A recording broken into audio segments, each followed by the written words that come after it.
Assalamualaikum warahmatullahi wabarakatuh. Nama saya Fadil Budiardian dari kelas 1 SI 1 dengan NIM 12106230008. Dan sekarang saya ingin menjelaskan hal-hal apa saja yang sudah saya dapatkan selama berkuliah filsafat dengan dosen pengampu Saifur Rahman.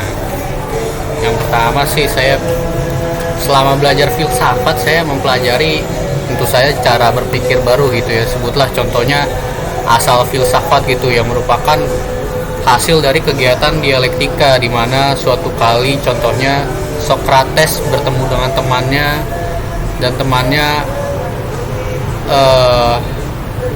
mempunyai gagasan berpikir bahwa kebahagiaan itu adalah ketika memiliki uang banyak. Tapi Socrates dengan antitesisnya, dia bertanya kepada temannya itu, lihatlah anak di sana, dengan hanya bermodalkan permen dia sudah bisa bahagia. Jadi sebenarnya apakah arti kebahagiaan itu? Dan dari situlah sintesis bisa dihasilkan apa itu kebahagiaan.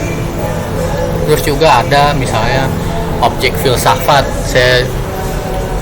seperti yang tampak dan tak tampak, yang mati dan yang berjiwa, dan yang berpikir maupun yang tidak gitu kan. Dan juga saya bisa mengetahui makna filsafat. Bagi saya filsafat adalah tentang cara berpikir.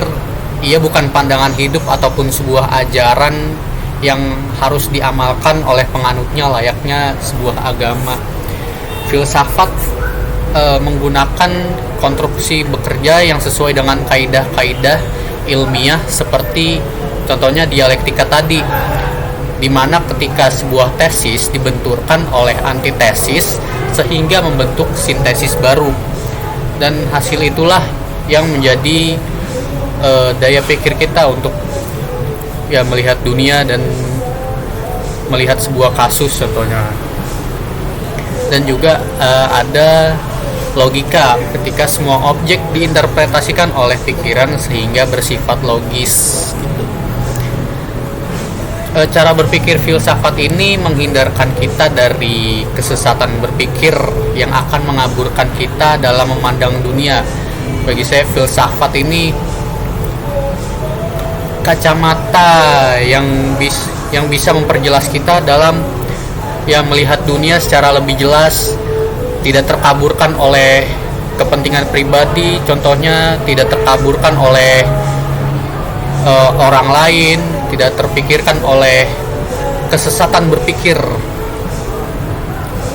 Lalu untuk manusia sendiri, artian logisnya kan adalah hewan yang memiliki akal gitu kan. Ia berbeda dengan hewan kera misalnya. Kera juga hewan gitu kan, tapi apakah dia berpikir?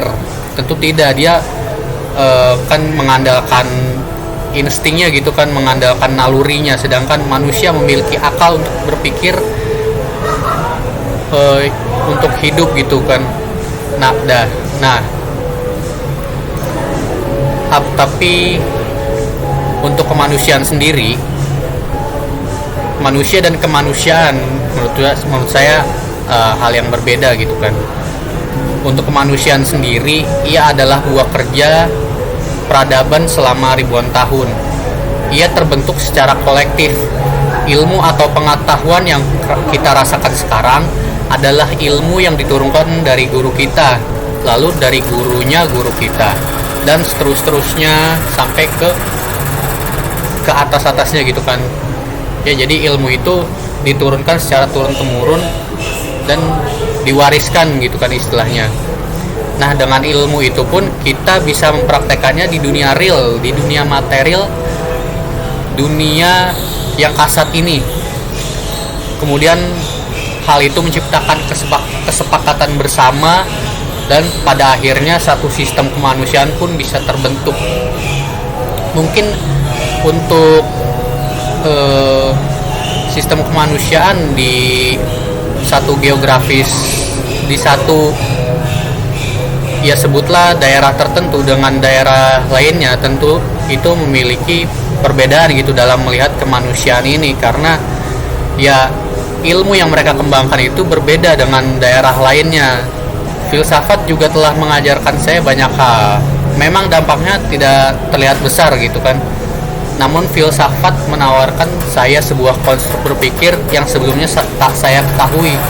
Sebutlah salah satu contohnya cara berpikir induktif, deduktif, dan verifikasi. Dengan itu, saya bisa melihat satu persoalan dari berbagai cara dan menemukan yang paling pas tuh di antara ketiga itu untuk melihat satu persoalan tertentu.